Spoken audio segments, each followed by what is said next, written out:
कहानी भूत की चोटी। रामपुर गांव के जमींदार दादा ठाकुर बहुत भले व्यक्ति थे। वो सभी गांव वालों की हर परेशानी को दूर करते थे। उस गांव में एक तालाब था। जब गांव में सबके कुएं का पानी सूख जाता था तो सभी लोग उस तालाब से पानी लाते थे। एक बार जब गांव का भोला तालाब से पानी लाने गया तो उसने वहां अजीब सी आवाज सुनी।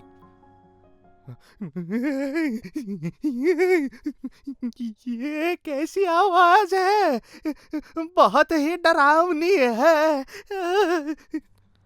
वो अनसुना करके फिर से मटके में पानी भरने लगा।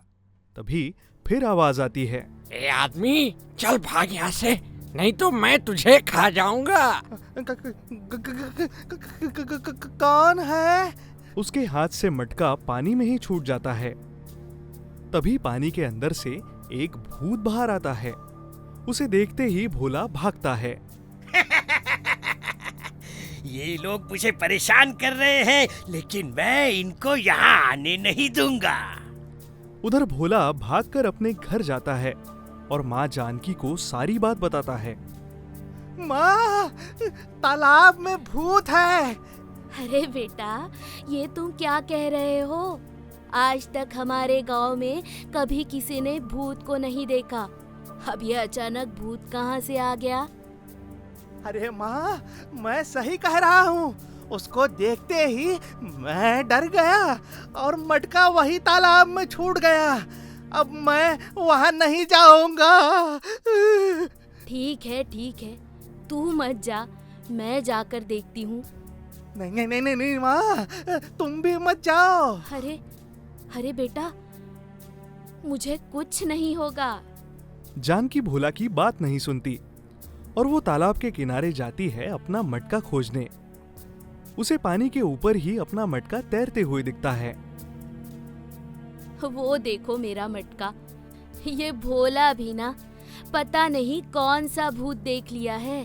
जैसे ही जानकी अपना मटका उठाने के लिए पानी में हाथ डालती है तभी भूत उसके सामने आ जाता है। जानकी डर जाती है। कौन हो तुम? मैं भूत हूँ। अब चुपचाप यहाँ से निकल जाओ, नहीं तो मैं तुम्हें खा जाऊंगा। जानकी वहां से भाग जाती है। ऐसे ही और भी गांव वाले जब तालाब पर पानी भरने जाते तो भूत सबको डराता है। सभी गांव वाले परेशान होकर दादा ठाकुर के पास जाते हैं। क्या बात है, आज तुम सब एक साथ यहाँ आए हो? कोई समस्या है क्या? दादा ठाकुर, हमारी मदद कीजिए। हम सब गांव वाले बहुत परेशान हैं। बताओ, क्या परेशानी है? तालाब में एक भूत है। उसके कारण हम तालाब से पानी नहीं भर पा रहे हैं। उस भूत को वहाँ से कैसे भगाए दादा ठाकुर? कुछ करिए। अच्छा, ये बात है। तुम लोग डरो मत, मैं उस भूत का बंदोबस्त करता हूँ। बहुत बहुत धन्यवाद दादा ठाकुर। सभी गांव वाले वहां से चले जाते हैं।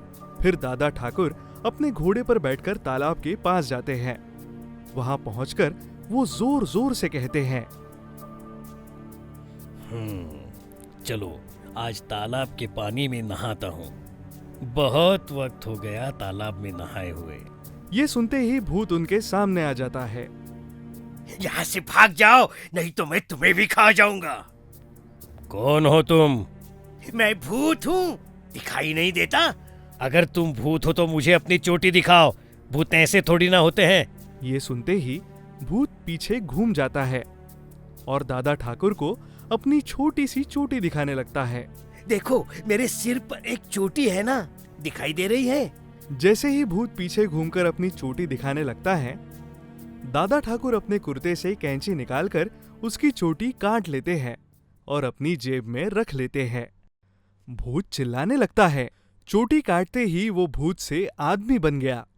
तुमने मेरी चोटी काट ली! मेरी चोटी दो, मेरी चोटी दो, मेरी चोटी दो! नहीं, अब मैं तुम्हारी चोटी नहीं दूंगा। भूत बार बार अपनी चोटी मांगता रहा, लेकिन दादा ठाकुर ने उसकी चोटी वापस नहीं की। अब तुम मेरे गुलाम हो गए हो। अब जब तक मैं तुम्हारी चोटी वापस नहीं करूंगा, तुम मेरा कहना मानोगे। ठीक है, लेकिन अब मैं क्या करूं? अब तुम मेरे साथ चलो। दादा ठाकुर भूत को अपने घर ले आते हैं। भूत अब इंसान के रूप में था, तो किसी को पता नहीं चला कि वो भूत है। घर आकर दादा ठाकुर अपनी पत्नी राधा से कहते हैं, राधा, ये रामू है। आज से ये यहीं रहेगा और घर के सारे काम करेगा। ठीक है, लेकिन पहले इसे कुछ खाने को देती हूँ। राधा भूत को खाना खिलाती है, फिर उसे घर के काम समझाती है। अब भूत वही रहने लगता है। उधर गांव वाले भी बहुत खुश है कि तालाब से भूत चला गया। देखा माँ, अब तालाब वाला भूत कहीं भाग गया है। हाँ, दादा ठाकुर ने ही उसे भगा दिया है। एक दिन गांव वाले दादा ठाकुर के पास आते हैं। अरे, आज फिर सब साथ में आए हो? फिर से कोई समस्या है क्या? नहीं दादा ठाकुर, अब कोई समस्या नहीं।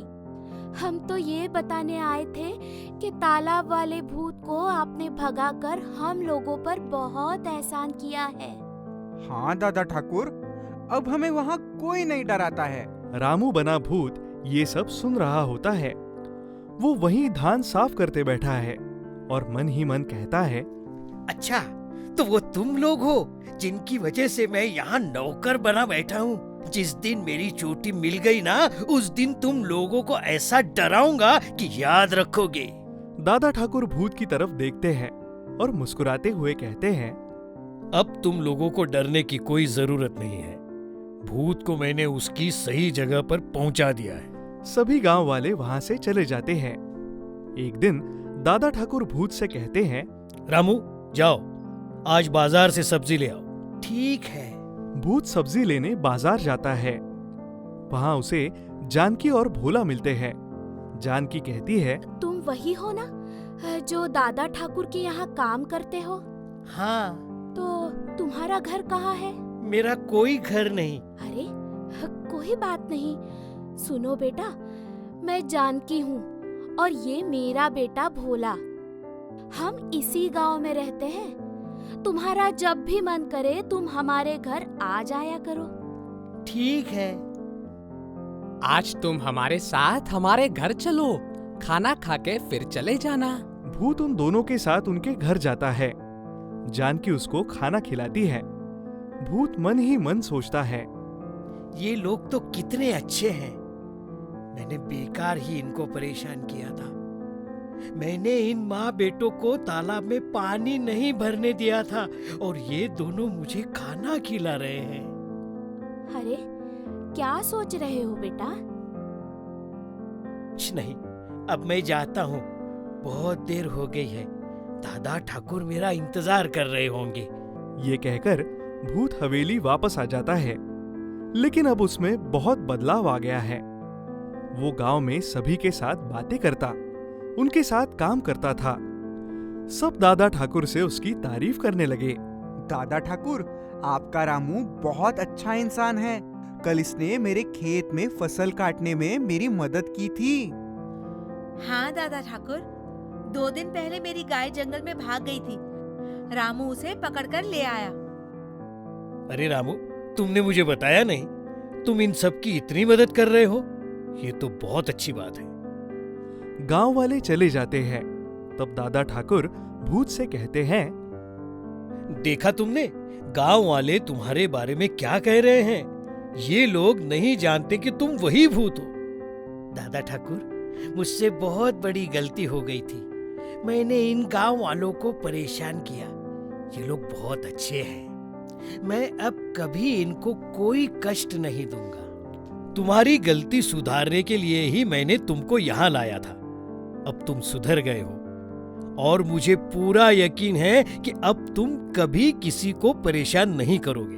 हाँ दादा ठाकुर, मुझे माफ कर दीजिए। मैं अब कभी किसी को परेशान नहीं करूंगा और यहाँ से दूर चला जाऊंगा। दादा ठाकुर अपने कुर्ते की जेब से उसकी चोटी निकालकर उसको देते हैं। ये लो अपनी चोटी, अब तुम आजाद हो। चोटी पकड़कर भूत बहुत खुश होता है और चोटी मिलते ही वो भूत बनकर उड़ जाता है। दादा ठाकुर मुस्कुराते हैं और उठकर हवेली के अंदर चले जाते हैं। इसके बाद उस भूत ने कभी किसी को परेशान नहीं किया।